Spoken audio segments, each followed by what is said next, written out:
Welcome to the channel. Today we're working on the unit circle.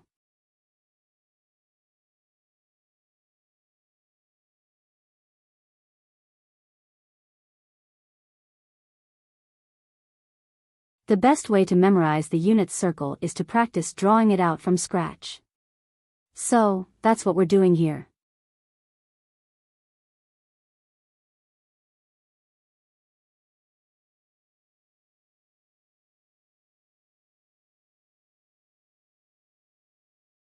We've drawn our y-axis, x-axis, and the circle. Now, we're adding some tick marks for our common angles.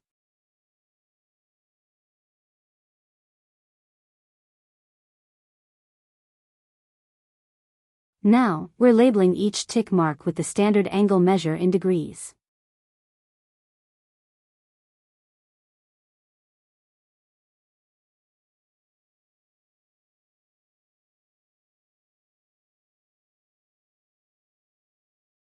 Right now we're labeling the multiples of 30 degrees, then we'll go back through and fill in the missing multiples of 45 degrees.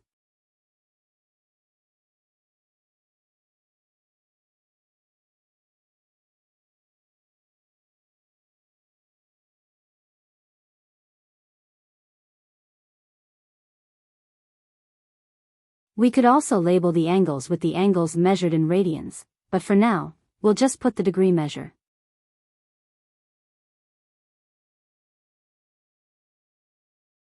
Sine of 30 is a half.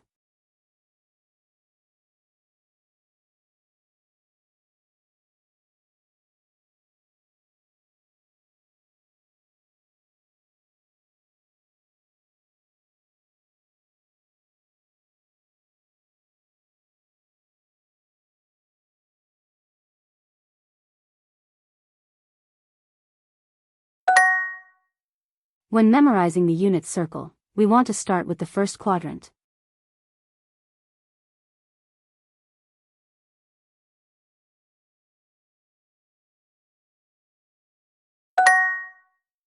We have three main numbers to memorize: 1/2, square root of 3 over 2, and square root of 2 over 2.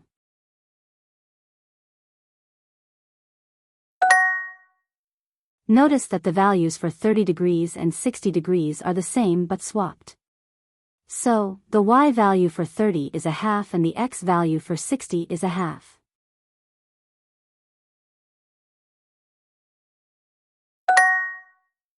X and y are both square root of 2 over 2 for 45 degrees. Notice that 30 degrees and 150 degrees have the same y value.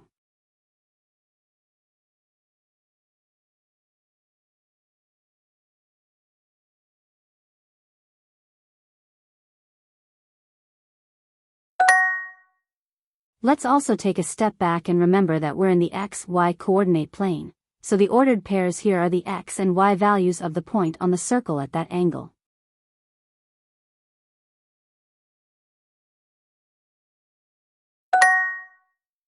The unit circle is called the unit circle because the radius is 1 unit.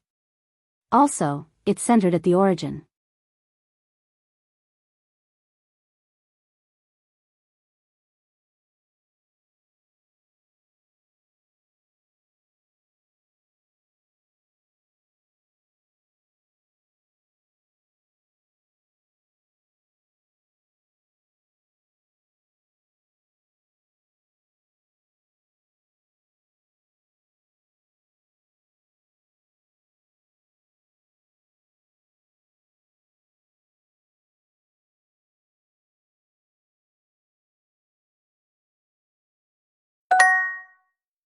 The x value for 150 degrees is the same number as 30 degrees but negative.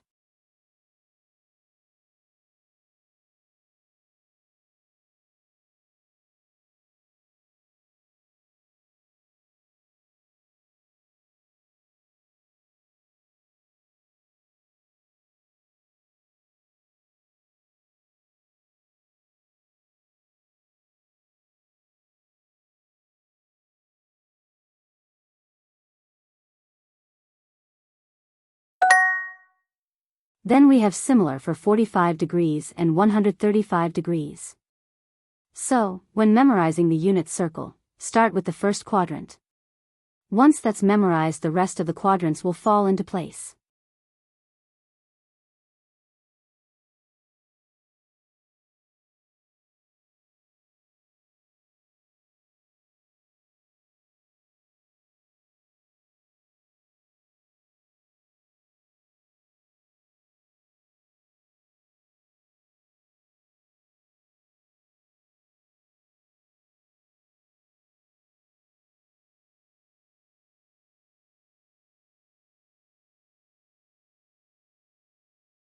Here we're highlighting the quadrants.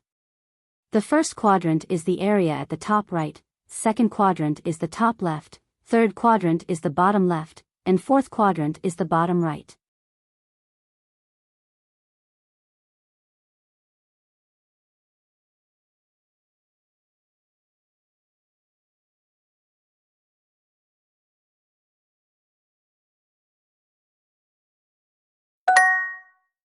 Remember that the quadrants will start at the top right and go counterclockwise.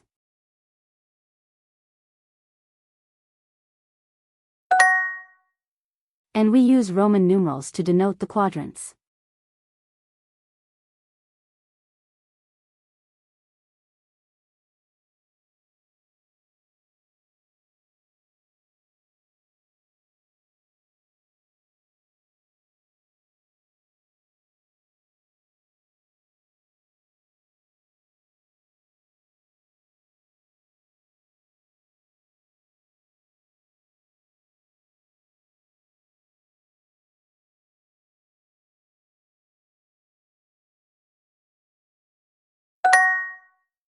For 135 degrees we have the same y value as 45 degrees, and the x value is the same number, but negative.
For the values in the third quadrant, we can start in the second quadrant. So if we start at 150 degrees and go straight downwards to 210 degrees, we can see that these two angles have the same x value of negative square root of 3 over 2. And then they'll have the same y value, but y is negative in the third quadrant. So for 210 degrees we have y is negative 1/2. Then we can do similar for 135 degrees and 225 degrees.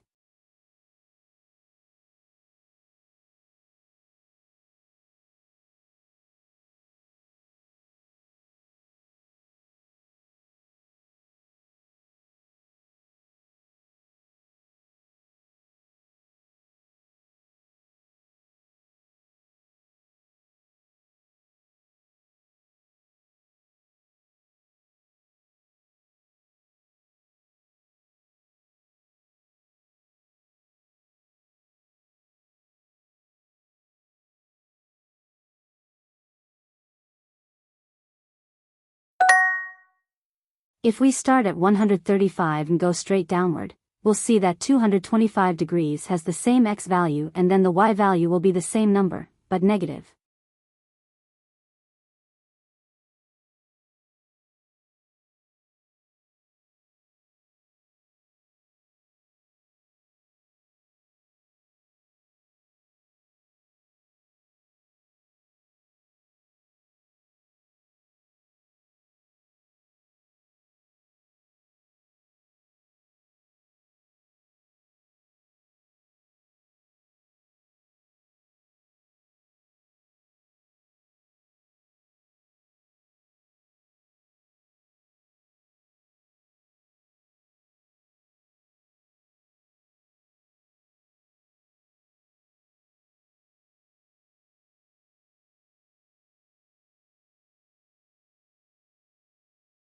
For angles in the fourth quadrant, we can start with angles in the first quadrant and go straight downwards.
Then we can fill in the values for the angles on each axis. So remember that the radius is 1. So at 0 degrees we have x is 1, y is 0.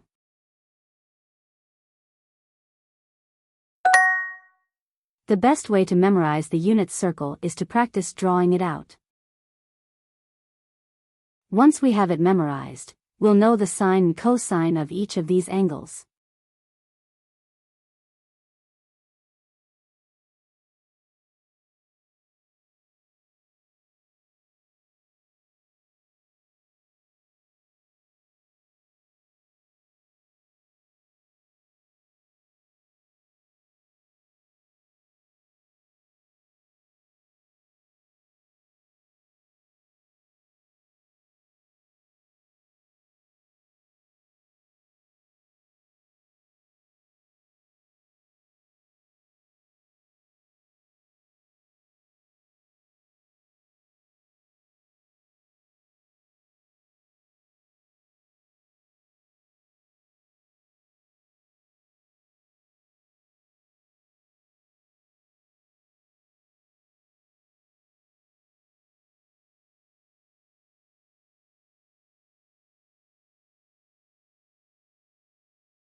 Sine of an angle equals opposite over hypotenuse.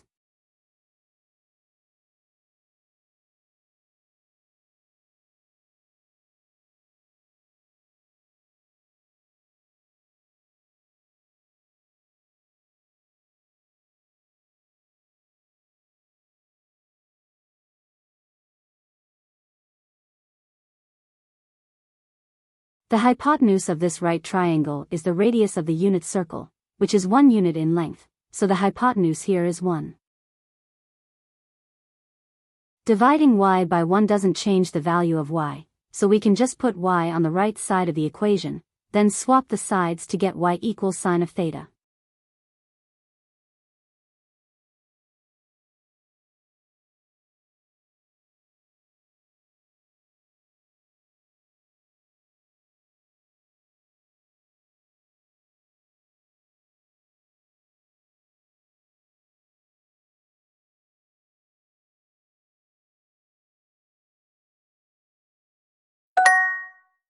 If we take a point on the unit circle and make a right triangle, the point has x and y values, and since the unit circle is centered at the origin, the vertical side of the right triangle is the same length as the y value of the point on the circle and similar for the horizontal side of the triangle.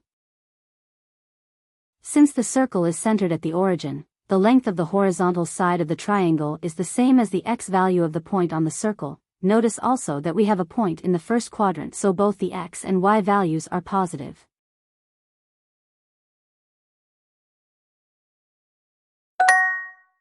Now we can use our trig ratios. Sine of the angle is opposite over hypotenuse, and since the radius of the circle is 1, the hypotenuse is 1, and so we have sine of the angle equals the length of the opposite side, so y equals sine of theta. So when we memorize the unit circle, all the y values for the points we memorized correspond to the sine of that angle.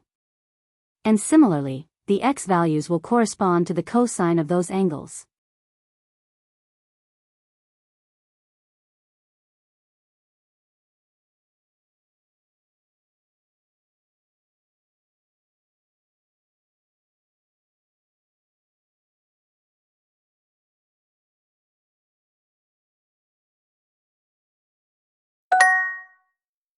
Dividing by 1 doesn't change anything, so we don't need to write it.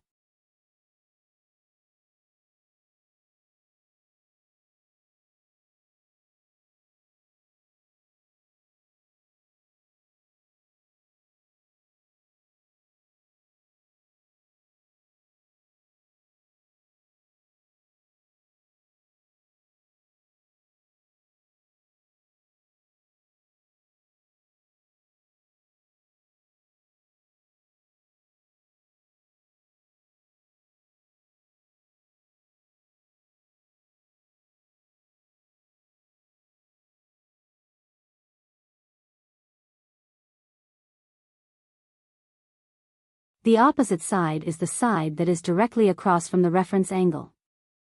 The adjacent side is the side of the triangle that is right next to the reference angle and not the hypotenuse.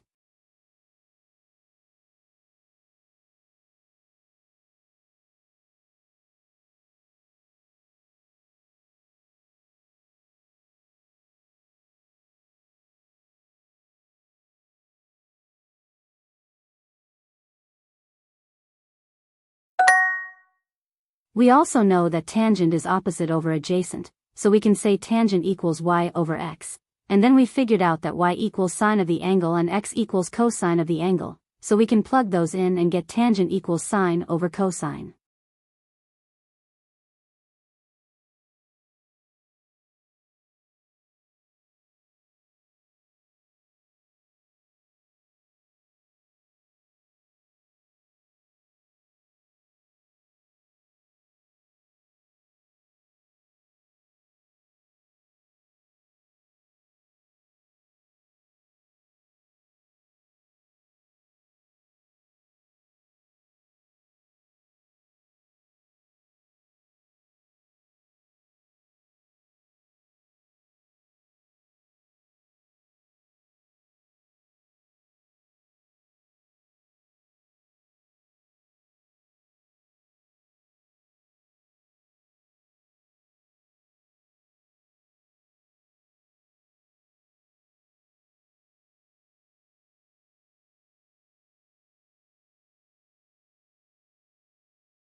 Once we have the unit circle memorized, then when we need a value, we can sketch out a small unit circle with just enough values to get the needed number. So for example, cosine of 135, we can sketch and show 45 degrees and then the values for 135 to see that cosine of 135 is negative square root of 2 over 2.